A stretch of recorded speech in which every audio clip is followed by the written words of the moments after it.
মোৰ এই 3 মিনিটৰ ভিডিঅ'টো চাই মূলা আৰু জলফাই টেষ্টি আচাৰ বনাই খাওকচোন।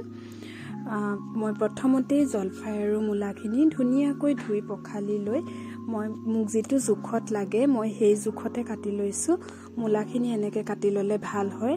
আৰু ইফালে জলফাইখিনি মই গোটা গোটাকৈ দিয়াৰ পৰিৱৰ্তে মই অকণমান মোৰ জোখ অনুসৰি কাটি লৈছোঁ। আপোনালোকে যেনেকৈ ভাল পাই দিব পাৰে, কিন্তু গোটা গোটাকৈ দিয়াতকৈ এনেকৈ কাটি দিলে আচাৰটো খাবলৈ বেছি সোৱাদ লগা হয়।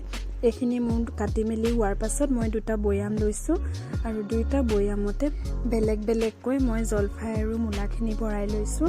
আৰু অকণমান মই এনেকৈ, যিহেতু মই 2 দিনৰ কাৰণে এইখিনি ৰাখি থ'ম নিমখত ডুবাই, সেইকাৰণে মই অলপ নিমখ বেছিকৈ দিছোঁ, যাতে আচাৰখিনিত যিখিনি মই কাটি ৰাখিছোঁ জলফাই আৰু মূলা তাৰ ভিতৰত যাতে নিমখ ভালকৈ সোমাই যায়। এইখিনি দেখিছে মই এনেকৈ টেমাকেইটা অলপ জোকাৰি পেলাই যাতে সকলোবোৰতে নিমখবোৰ সান খাই যায়, সেইকাৰণে মই তেনেকৈ ৰাখিছোঁ। 2 দিনৰ পাছত মই এইখিনি উলিয়াই লৈছোঁ।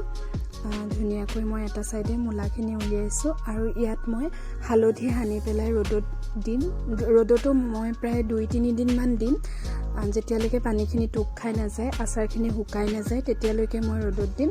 এফালে আকৌ জলফাইখিনিতো মই তেনেকৈ হালধিখিনি সানি লৈ পূৰা টান ৰ'দত দিব লাগিব। 2 দিন টান ৰ'দ দিলেতো 2 দিনত হৈ যায় সেইখিনি মোৰ ৰ'দত দিয়াও হৈ গৈছে। ধুনীয়াকৈ গোটেইখিনিৰ পৰা পানী আঁতৰিলে শুকাই গ'ল। এইখিনি শুকোৱাৰ পাছতে মই কেৰাহী গৰম কৰি তাতে মই তেল দি দিছোঁ। মোৰ আচাৰৰ পৰিমাণটো দেখিছে নিশ্চয়। এইখিনি আচাৰত মই সম্পূৰ্ণ আধা লিটাৰ তেলো দিয়া নাই, কাৰণ মই তেলত ডুবাই নাৰাখোঁ, এনেই তেলটো সান খোৱাকৈহে দিম। এই তেল দিয়াৰ পাছতে এফালে মই মছলাখিনি যোগাৰ কৰি থৈছোঁ। অকণমান ধনিয়া গুড়ি, জিৰা গুড়ি আৰু শুকান জলকীয়া মই পিচি ৰাখিছোঁ আৰু অকণমান চফৰ গুড়ি। এফালে তেলতে মই পাঁচফোৰণ আৰু শুকান জলকীয়া দি দিছোঁ। এইখিনি দিয়াৰ পাছতে তাৰ লগে লগে মই যিখিনি মই মছলা যোগাৰ কৰি থৈছিলোঁ সেইখিনিও দি দিম ইয়াতে তেলত। এই শুকান জলকীয়া কেইটাতো কিন্তু জ্বলা আছে, তথাপিও মই যেতিয়া ভোট জলকীয়া ওলাব নহয় তেতিয়া আকৌ মই ইয়াত জলকীয়া ভৰাই দিম, কাৰণ মই অলপ জ্বলা বেছিয়ে খাওঁ। সকলোখিনি দিয়াৰ পাছতে মই এনেই হেতাখনে অকণমান লৰাই লৈছোঁ আৰু ইয়াৰ লগে লগে মই জলফাই আৰু মূলাখিনি তেলত দিম আৰু এইখিনি তেলত দি পেলাই মই অকণমান সময় ভাজিছোঁ, মানে মই 5 মিনিট মানেই ভাজিছোঁ এইখিনি। আৰু ইয়াতে ইচ্ছা কৰিলে ভিনেগাৰ দিব পাৰে, মই কিন্তু ভিনেগাৰো ব্যৱহাৰ কৰা নাই, কাৰণ এইখিনি একেবাৰেই বেয়া নহয়।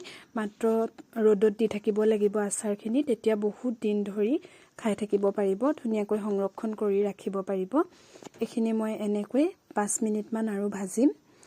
মই গেছটো পূৰা ফুল ফ্লেমতে দিছোঁ, যাতে গোটেইখিনিৰ লগত মছলাখিনি সান খাই যায়, তেলটো আৰু যাতে ভালকৈ গৰম হৈ যায় আচাৰখিনি, সেই পৰ্যায়লৈকে মই ভাজি থাকিম।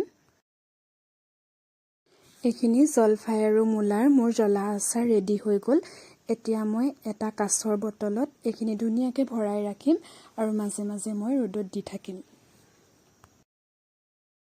যদি ভিডিঅ'টো ভাল পায় প্লিজ চেনেলটো ছাবস্ক্ৰাইব কৰি দিব।